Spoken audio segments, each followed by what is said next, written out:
আরজি করে যেদিন সকালে প্রথম মহিলা ডাক্তারের লাশ চেস্ট বিভাগের ডিপার্টমেন্টে দেখা যায়, সেদিন আরজি করের আউটপোস্টের এএসআই পুলিশ, যিনি তার রাউন্ড ডিউটি শেষ করে আউটপোস্টে ফিরে এসেছিলেন, ফিরে আসার পরে তিনি একটি সিকিউরিটি গার্ডের মাধ্যমে শুনতে পান যে চেস্ট ডিপার্টমেন্টের তিনতলায় একজন ডাক্তার পড়ে আছে। এই খবর পেয়ে তিনি যখন তার ফোর্স নিয়ে আরজি করের তিনতলায় পৌঁছায়, তিনি পৌঁছানোর পরে দেখেন সেই ঘরে 10 থেকে 15 জন জুনিয়র ডাক্তার লাশটিকে ঘিরে আছে। এখন এই তথ্যটি আমরা সবেমাত্র হাতে পেয়েছি। অত্যন্ত গুরুত্বপূর্ণ একটি জিডি, যেটা কিনা আরজি করের আউটপোস্টের যে এএসআই পুলিশ দায়িত্বে ছিলেন, তিনি প্রথম এই জিডিটি তৈরি করেছিলেন। এবং এই জিডিটি তৈরি করার যে সময় উল্লেখ পাওয়া যাচ্ছে, সেটা হলো 9টা 45 থেকে 10টা 10 পর্যন্ত। এখন এই সর্বপ্রথম যে জিডিটি আরজি করের যে দায়িত্বে যে এএসআই ছিলেন, তিনি তৈরি করেছিলেন, সেই জিডিতে পরিষ্কারভাবে উল্লেখ করা আছে, সর্বপ্রথম ওই পুলিশ অফিসার যখন তিনতলায় পৌঁছায়, পৌঁছানোর সঙ্গে সঙ্গে তিনি দেখতে পান যে ডাক্তার মেঝেতে অজ্ঞান হয়ে পড়ে আছে, সেই ডাক্তারের চারিপাশে 10 থেকে 15 জন জুনিয়র ডাক্তার ঘিরে আছে। এখন কয়েকটি প্রশ্ন এখানে উঠে গেছে।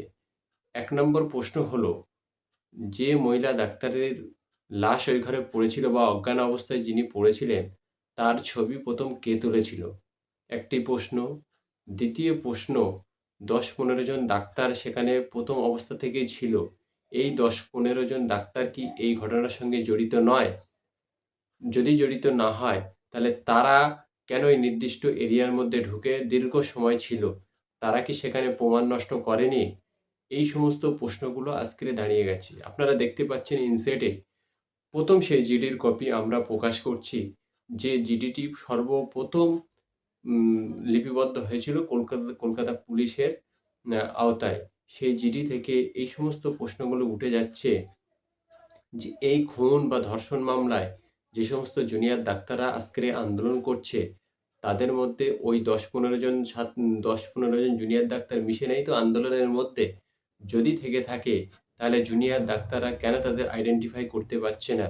বা জুনিয়র ডাক্তাররা কেন প্রথম যে 10-15 জন জুনিয়র ডাক্তার ওই লাশটিকে ঘিরে রেখেছিল, তাদের নাম প্রকাশ্যে আনতে পারছে না?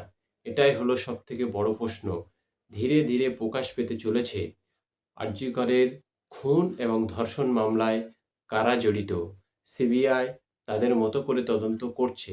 আস্তে আস্তে প্রকাশ পাবে এই নৃশংস হত্যাকাণ্ডে কে বা কারা দায়ী। শুধুমাত্র রাজ্য সরকার, রাজ্য প্রশাসনকে দায়ী করলে হবে না। যে সমস্ত জুনিয়র ডাক্তাররা আজকে বিপ্লবী সেজে মানুষের পরিষেবা না দিয়ে গরিব খেটে খাওয়া একেবারে নিম্নবর্তী মানুষ যারা হসপিটালের ভরসায় ছুটে যায়, সেই হসপিটালের ভরসায় একজন রোগী যখন হসপিটালে ছুটে যাচ্ছে, তাকে পরিষেবা না দিয়ে যে জুনিয়র ডাক্তাররা রাজপথে বসে সরকারি টাকা নষ্ট করছে, এই জুনিয়র ডাক্তাররা কি এই ঘটনার থেকে বাইরে বেরোতে পারবে?